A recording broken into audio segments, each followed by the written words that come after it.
दोस्तों, अफ्रीका महाद्वीप के उत्तर पूर्वी हिस्से में मौजूद है विक्टोरिया झील, जो अफ्रीका महाद्वीप की सबसे बड़ी झील है और विश्व की मीठे पानी की दूसरी सबसे बड़ी झील है।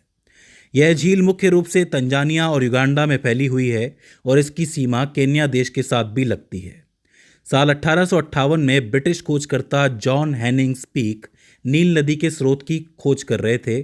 तब उनकी नज़र इस झील पे पड़ी और उसके बाद क्वीन विक्टोरिया के नाम पे इसका नाम विक्टोरिया झील पड़ गया। लगभग 68,800 वर्ग किलोमीटर में फैली इस झील में कई नदियां आके मिलती है, जिसमें प्रमुख है कागेरा, जो कि बुरुंडी से आती है। इसके अलावा नाजोया, गुरमेटी और मारा, ये बहुत ही महत्वपूर्ण सहायक नदियां हैं जो इसमें काफ़ी सारा पानी लेके आती हैं।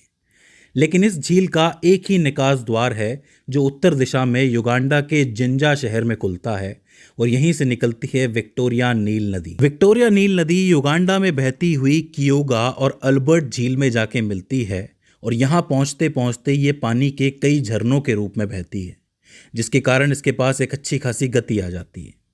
लेकिन यहाँ से ये पहुँचती है दक्षिणी सूडान, जहाँ पर ज़्यादातर ज़मीन काफ़ी मैदानी और सपाट है और इसी वजह से इसकी गति थोड़ी सी धीमी पड़ जाती है। दक्षिणी सूडान के इस इलाके में ये नदी गाद और रेत में से होके बहती है, जिसके कारण इसका कलर थोड़ा सा ग्रे हो जाता है और इसी वजह से इस नदी को यहाँ पे व्हाइट नील या श्वेत नील का नाम मिलता है। ये श्वेत नील नदी दक्षिणी सूडान को पार करके सूडान के खार्तूम में जाके पहुंच जाती है, जो कि सूडान की राजधानी भी है। इसी दौरान इथियोपिया नाम के देश में ताना नाम की एक झील है, वहां से निकलती है नीली नील, जिसको आप ब्लू नील कह सकते हो।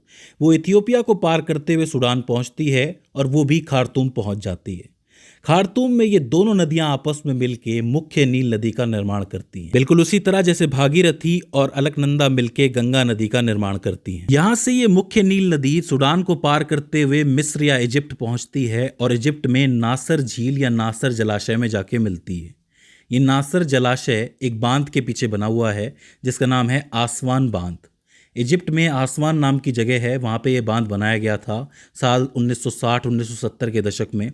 जब ये बांध बन के तैयार हुआ था तो उस वक्त ये दुनिया के सबसे ऊंचे बांधों में से एक था। इस बांध को पार करके नील नदी मिस्र में लगभग 1000 किलोमीटर बहती है और फाइनली कायरो में जाके पहुंचती है और कायरो में ये एक नील डेल्टा का निर्माण करती है और उसके बाद भूमध्य सागर में जाके मिल जाती है और इस प्रकार 6650 किलोमीटर की ये नदी अपना रास्ता पूरा करती है। ध्यान देने वाली बात यह है कि जब ये सूडान के खार्तूम से निकलती है तो इसमें एक बहुत प्रमुख सहायक नदी आके मिलती है जिसका नाम है अटबारा नदी।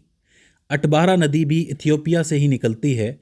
ताना झील से लगभग उत्तर दिशा में 50 किलोमीटर दूर से ये नदी निकलती है और फाइनली जाके नील नदी में मिल जाती है। इसमें एक चीज़ ये है कि जब ताना झील से ब्लू नील निकलती है तो वो थोड़ा बहुत पहाड़ी एरिया से होके निकलती है और इसमें मानसूनी बारिश का पानी शामिल होता है, तो इस बात को आपको याद रखना है। नील नदी का बेसिन क्षेत्र लगभग 32,54,555 वर्ग किलोमीटर में फैला हुआ है, जो पूरे अफ्रीकी महाद्वीप का लगभग 10% भूभाग है। आपको याद होगा कि भारत का क्षेत्रफल लगभग 32,87,263 वर्ग किलोमीटर है। इसका मतलब नील नदी का बेसिन क्षेत्रफल के मामले में पूरे भारत के बराबर है। याद रखने वाली बात यह है कि नील नदी के बेसिन क्षेत्र में लगभग 11 देश आते हैं, जिसमें इथियोपिया, इरिट्रिया, सूडान, दक्षिणी सूडान, मिस्र, Uganda, Kenya, Tanzania, Rwanda, Burundi और कांगो शामिल है। नील नदी के राइट साइड में देखोगे तो आपको पूर्वी रेगिस्तान, नूबियन रेगिस्तान और लाल सागर की पहाड़ियां नजर आएंगी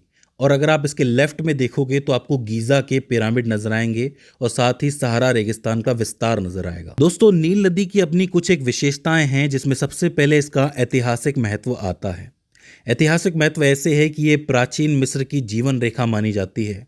नील नदी को मिस्र की सभ्यता का आधार माना जाता है और इसी में से जो है उपजाऊ मिट्टी पैदा होती है। यहाँ पे काली भूमि, जिसको केमत के नाम से भी कहा जाता है, वो नील नदी की बाढ़ से बनती है।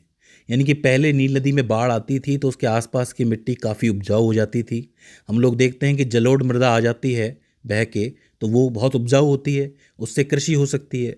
वैसे यहाँ पे भी नील नदी जब बाढ़ लेके आती थी तो उससे उपजाऊ मिट्टी होती थी और कृषि होती थी, तो इसका महत्व अपने आप ही बढ़ जाता था। नील नदी से आने वाली बाढ़ को अकेट कहा जाता है, याद रखना, अकेट कहा जाता है।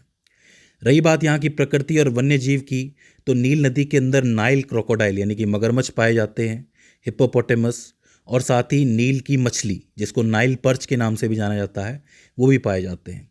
बहुत से पंछी भी यहाँ पे आते हैं, जैसे किंगफिशर, पेलिकन और सारस। इसके अलावा नील नदी के किनारे पे पेपाराइस नाम का एक वनस्पति उगता है, जिससे कि पहले कागज बनाए जाते थे, तो ये भी इंपॉर्टेंट है। और साथ ही लोटस के पौधे भी यहाँ पे उगते हैं। लोटस जो फ्लावर है आपने देखा है, वो भी यहाँ पे उगते हैं। अगर वर्तमान स्थिति की बात की जाए तो 3 टाइप के विवाद हैं जो नील नदी पे चल रहे हैं। पहला तो जल विवाद है, जो मिस्र, सूडान और इथियोपिया के बीच में चल रहा है पानी के बंटवारे को लेके, तो ये एक इम्पॉर्टेंट हो जाता है।